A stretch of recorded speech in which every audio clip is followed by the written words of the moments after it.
So Mwalimu, I got a call from a certain gentleman who was trying to win himself some airtime, and he, whatever it was that he was saving up for was matters dowry. Larry, naletewa shida na my in-laws. I'm saving for mahari. Are you serious? I'm serious, baby. Hi. Okay. Listen, I'm sorry for laughing, but I mean, it just caught me off guard. You're saving up so that you can go and pay dowry. Yeah. Hey, Kweni, how expensive is this dowry you're going to pay? Somewhere near $500,000. They're putting so much pressure on him to pay dowry, and the fact that they actually even know how much they want. $500,000 bob to pay dowry. And they're serious about it. And the guy is actually thinking of borrowing money to pay dowry. So what happens when your partner can't pay dowry? Will you leave him for the sake of pleasing your parents? Ama, would you help your partner pay the dowry? Ama, that is the sole responsibility of the guy ajipange. That is when love is tested. Huh? Wait, love imeingilia hapo. Hapa ni matters finances. Uko na pesa mauna, unalipa maulipi. He has money, then anajua wazazi wake vile wako. Besha kwanza. Then amsaidie. So if the lady has money, amsaidie? Yes. Really? As the way it is now. But how many actually would do that? Because why should he take a loan sasa kwa sako akatagwe dowry? Surely. If your partner doesn't have money to pay dowry, would you be willing to sort him out? Would you be willing to give him something so that he can pay your parents? Ama unasema we jipange. Ladies, talk to me today. Classic 105. You give me a call on 0711-046105. You can text 22494. Would you sort out your partner if he was cash strapped and he needed to pay dowry? And you know your relatives, you know the way they are. They're putting pressure on the guy. They even have a fixed amount. The guy doesn't even earn that much. Well, we should end hizo dowry negotiation. I've been to one. Actually, I've been to like 4 of them. I spoke at one. I was told to shut up, I'm too young.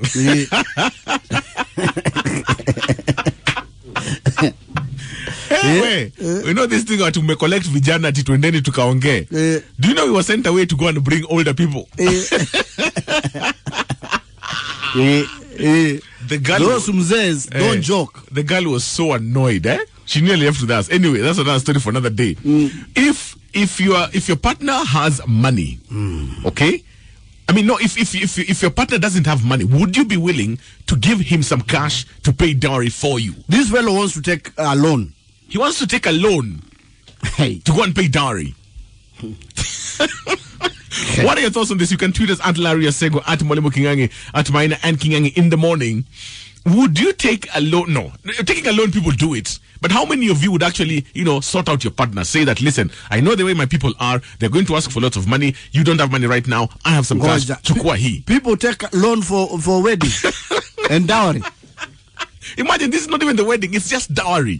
Now wedding inakuja. So you take a loan.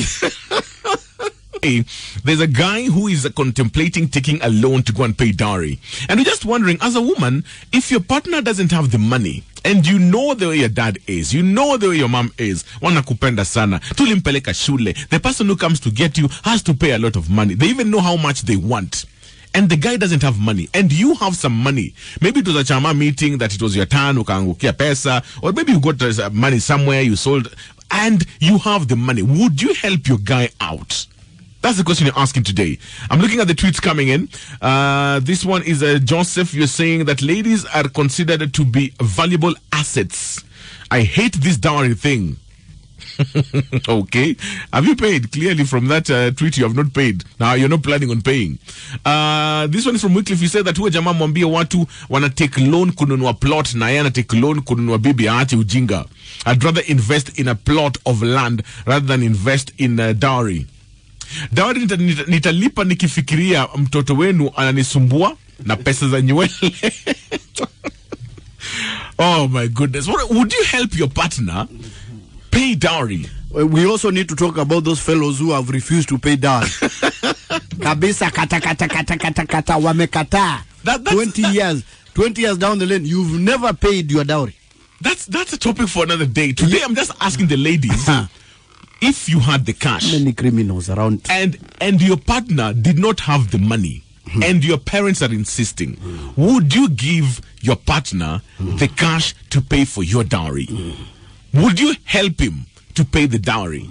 You love this guy, and you want to marry the guy. The only thing standing between you and marriage and the happily ever after is this 500,000 shillings, this 1 million bob that your father wants for himself.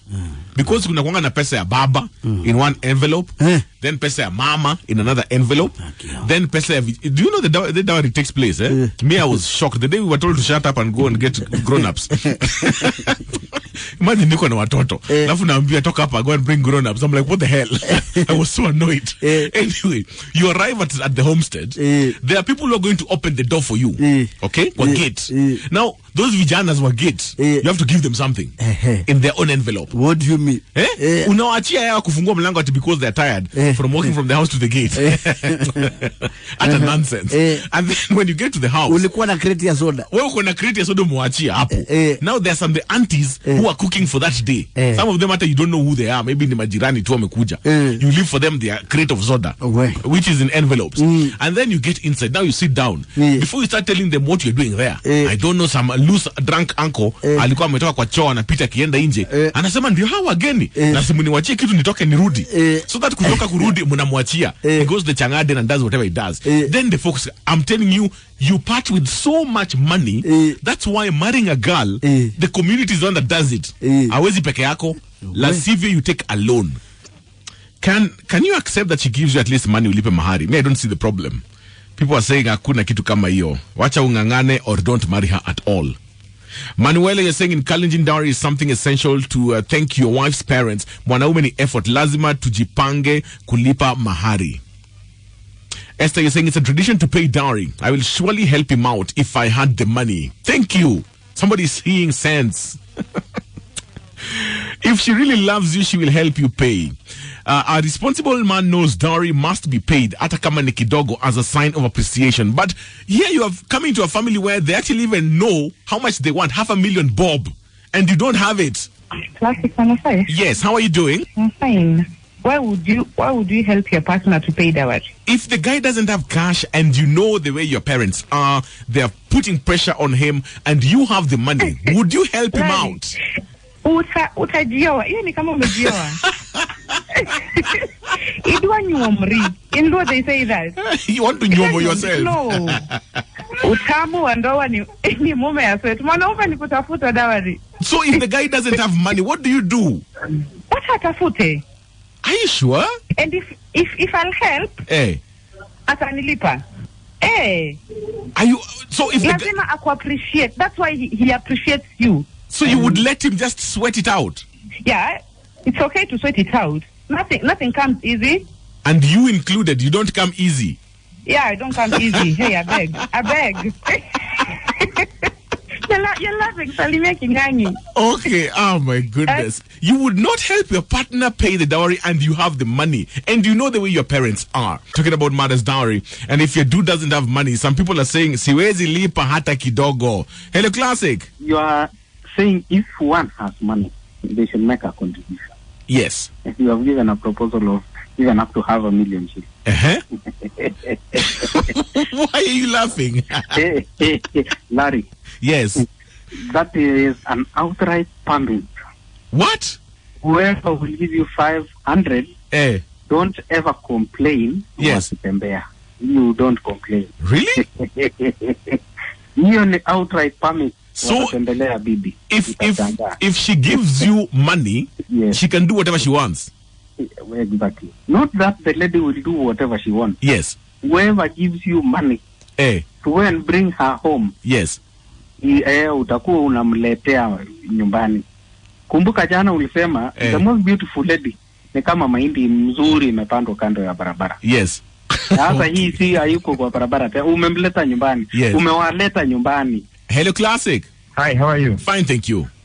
My friend went to pay dowry. Yes. And then he was told to pay 500,000. After paying the 500,000, he took the girl with him. Yes. And after like 2 weeks. He was told now you can't live with a girl because you haven't done a wedding. So you have to do a wedding. What? So he had to take a loan again. This time he had to take a loan of 1 million actually. You take a loan of $500,000 to pay dowry and 1 million to... 1 million for the wedding, because he was budgeting with like 500,000 for the wedding, but then the expenses came, more expenses, and now he had to pay he had to set aside like another 1 million for the wedding. Really? That's like an acre. Uko Malindi at Ocean Breeze. Surely. Looking at the tweets coming in. The problem with helping somebody to pay dowry is watakutembelea kwa kichwa. Heri, you don't marry them, ungangane kivyako. It's an SMS that came in. Dowry nowadays has lost its meaning from African perspective. People have turned it into lucrative business. Most parents make you their source of income, and in the form of dowry and wedding. Watakutoanisha mpaka ushangae what you are marrying. Are you marrying the woman atakuja na pesa ama atakuja na bafu? Huh? Okay. Final comments. Hello, Classic. Yeah, mimi siwezi kubali. You cannot accept to receive money from your fiance. Siwezi. Afadhali nene nikafanya huko kazi huko kama ule msee wa Biblia. Why? Hao watu madharau ile wanakuanga nayo kabla hata alipe kabla, yani bila tu yani kujilipia chochote, akilipa mali itakuaje? Okay, so according to you, no way. No way bana. Zuzu atakuwa ananiambia hata mimi nilijinunua. Wewe ni nini bana unaniambia? Are you serious? Sorry? So if you're broke, you will just, kaa ngumu. Wagoje. Wazazi wangoje. Okay. And you know, in our case, yes, unalipa buzi 3 kwanza. That is the most important. Hata ukiuliza mwalimu hapo anajua. Yes. Ile mahali ingine hizo unasikia kama ni kaa $500,000 ama pesa yenye mtakubaliana, ng'ombe zenye zitakuja baadaye. Wazee wengi ukausha, hata mimi naona itakuwa hivyo. Ati utakausha? Mimi kishapata pesa hizo mbuzi 3 nikaa 9,000 hiyo, si ndio? Alafu nipate ile inaitwa kamba ya kitu kaa 10,000 zingine kaa 10. Yes. Azini unalipa hizo mbuzi na kamba yake. Sasa ndio unapewa demu uende ukafanye wedding. Yes. Hizo zingine wanaweza ngoja. Hizo zingine naweza lipiwa na community nikidai. It's amazing the number of people who are saying that I would not accept her to pay for me. I'm like, it's just money.